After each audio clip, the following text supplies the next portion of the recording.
Assalamualaikum warahmatullahi wabarakatuh. Selamat datang di channel Feby Lestari.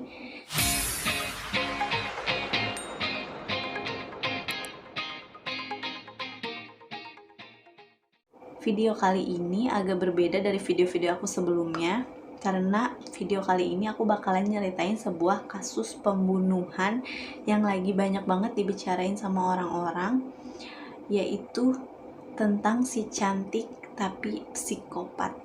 Oh, she's hot but a psycho. So left but she's right though. At night she's screaming, mama, mama, mama. Oh, she's sweet but a psycho. A little bit psycho. Cantik tapi psikopat. Itu adalah julukan dari Isabella Guzman, wanita asal Colorado yang dicap sebagai salah satu pembunuh berdarah dingin. Sebab ia telah membunuh ibu kandungnya sendiri dengan cara menusuk wajah dan leher ibunya sebanyak 151 kali pada tahun 2013 lalu. Penyebabnya tidak lain adalah karena Isabella dan ibunya Yoon Mi Hoy kerap bertengkar, terutama semenjak ibunya menikah lagi dengan pria yang bernama Ryan Hoy. Diketahui Isabella mempunyai gangguan kejiwaan setelah kedua orang tuanya bercerai. Ya iyalah, kalau misalnya dia nggak punya gangguan kejiwaan, kayaknya nggak mungkin banget deh setelah dia ngebunuh ibunya dia bisa senyum-senyum kayak di video yang tadi. Kronologinya, jadi pada tanggal 27 Agustus 2013, yaitu satu hari sebelum kejadian pembunuhan, ibunya mendapat email yang dia percaya itu berasal dari Isabella. Email tersebut itu berisi bahwa dia akan meludahi ibunya dan dia juga mengatakan bahwa kau akan menebusnya. Lalu si ibunya ini bercerita kepada suaminya, yaitu si Ryan Hoy. Kemudian si suaminya ini berinisiatif untuk menelpon 911 dan menceritakan kronologisnya. Kemudian polisi datang ke rumahnya dan suaminya Ryan Hoy langsung memberitahu isi email tersebut kepada kepolisian. Lalu setelah itu Isabella dipanggil turun ke bawah dan dinasehati oleh polisi. Saat itu juga ibunya berkata kepada Isabella jika dia tidak juga berubah, maka ibunya akan mengusirnya dari rumah. Kemudian keesokan harinya pada tanggal 28 Agustus 2013, ketika ibunya pulang jam 9.30 malam atau sekitar jam setengah 10 malam, ia masuk ke rumah lalu ia melihat suaminya Ryan Hoy sedang makan malam di lantai bawah. Kemudian dia berkata kepada Ryan Hoy bahwa dia akan mandi di kamar mandi lantai atas.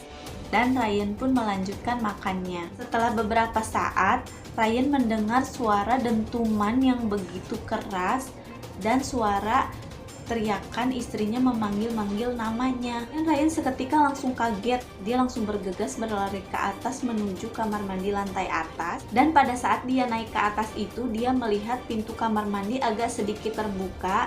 Dan dia melihat di balik pintu itu ada sosok Isabella, yang kemudian saat melihat Ryan ini naik, Isabella langsung menutup pintu kamar mandi dengan punggungnya dan segera mengunci pintu kamar mandi. Ryan yakin nih pasti ada sesuatu yang terjadi. Begitu mengintip di sela pintu kamar mandi, Ryan melihat ada ceceran darah di lantai. Ryan pun kaget, tanpa pikir panjang dia kemudian langsung turun ke bawah.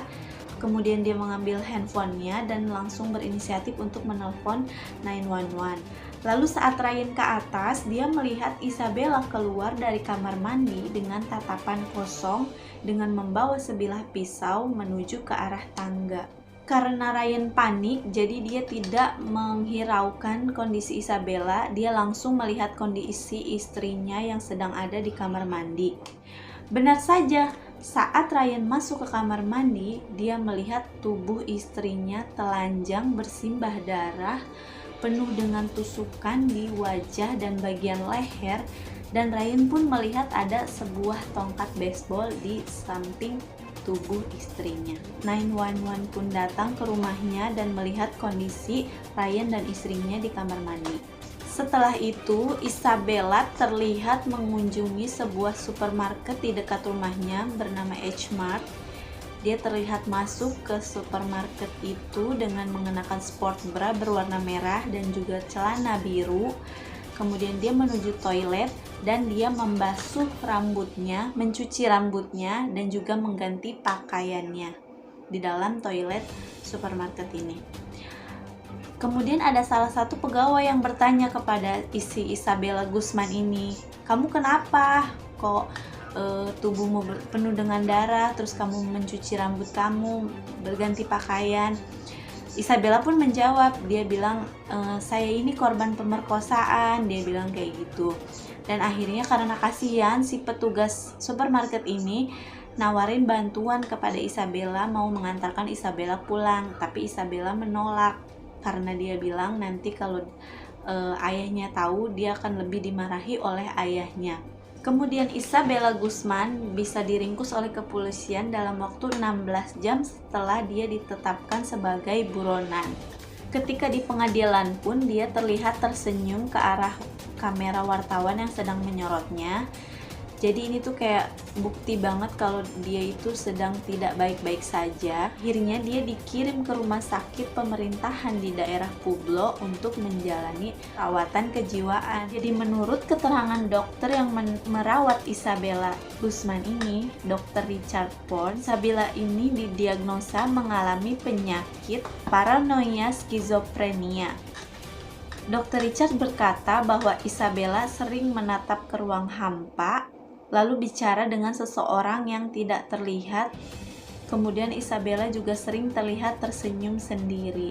Setelah dilakukan penyelidikan, disebutkan bahwa terdapat banyak 79 tusukan di wajah dan leher. Tambahan bukti yang menyebutkan bahwa total keseluruhannya adalah 151 tusukan di area wajah dan leher.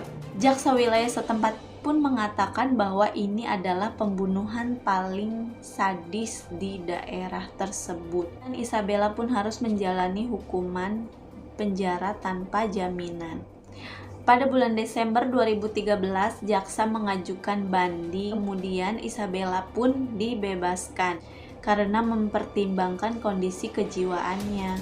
Dokter pun ditanya, berapa lama Isabella akan berada di rumah sakit jiwa? Dr. Richard menjawab, tidak ada jangka waktu yang bisa ditentukan. Isabella akan tetap dirawat di rumah sakit selama dia belum ditetapkan sembuh dari penyakitnya. Isabella akan terus berada di rumah sakit selama dia belum sembuh dan tidak akan membahayakan orang-orang di sekitarnya. Terima kasih banyak karena udah ngikutin kasus ini sama aku. Buat yang tahu lebih lanjut tentang kasus ini, kalian boleh komen di bawah. Jangan lupa klik tombol subscribe dan loncengnya. Aku juga punya video tutorial tentang paper flower, tentang usaha aku. Kalian bisa cek di channel aku. Terima kasih banyak udah nonton. Assalamualaikum, dadah.